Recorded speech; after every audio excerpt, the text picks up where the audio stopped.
Оштогу Төлөйкөн ат майданындагы көк бөрү оюнунан кийинки башламандыкта талкаланган тез жардам мунаасы канча чыгымга учураганы белгилүү болду.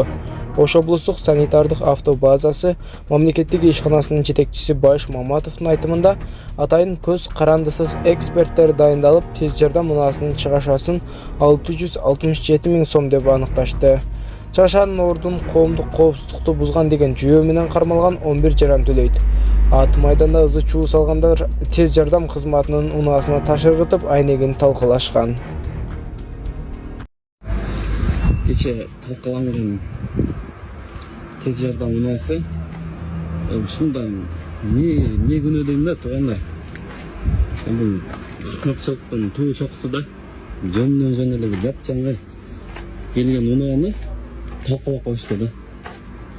Караңызчы. Адам болушубуз керек, адам. Туугандар, адам болушубуз керек.